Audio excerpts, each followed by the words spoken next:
সন্দীপ সরকার বাঁকুড়া থেকে আমাদের সঙ্গে টেলিফোন লাইনে রয়েছেন এই মুহূর্তে। সন্দীপ, আমরা যে অভিযোগ করতে দেখছি আকাঙ্ক্ষার পরিবারকে, যে শুধুমাত্র খুনি নয়, এর পাশাপাশি তারা যেটা অভিযোগ করছে যে আকাঙ্ক্ষার অ্যাকাউন্ট থেকে মোটা অঙ্কের টাকা হাতিয়েও নিয়েছিল উদয়ন।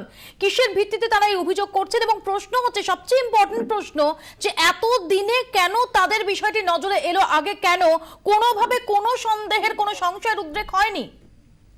না দেখো, যেটা পরিবারের লোকজনের বক্তব্য যে এই বিষয়টা নিয়ে তারা আবার ঘামানোর প্রয়োজন মনে করেননি। এখন যেহেতু এত বড় একটা কাণ্ড হয়ে গেছে, তারপর স্বাভাবিকভাবেই এই বিষয়টা খোঁজ খবর করার তাগিদ তারা অনুভব করেন এবং তারপরই খোঁজ খবর করতে গিয়ে দেখা যায় যে অ্যাকাউন্ট থেকে 1,22,000 1,20,000 টাকা গায়েব হয়ে গেছে। এই বিষয়টা পুলিশকে জানানো হয়েছে। এখন ব্যাপার বিষয় এটাই যে ধৃতকে আজকে রাতের দিকেই বাঁকুড়ায় নিয়ে আসা হবে, এখনো পর্যন্ত সেরকমটাই ঠিক আছে। ধৃত উদয়নকে নিয়ে আসার পর তার বিরুদ্ধে এই প্রতারণার অভিযোগে টাকা তথ্যের অভিযোগে হবে কিনা পরিবারের তরফে পুলিশকে জানানো হয়েছে, যেটা বিষয়টা। সন্দীপ, ধন্যবাদ।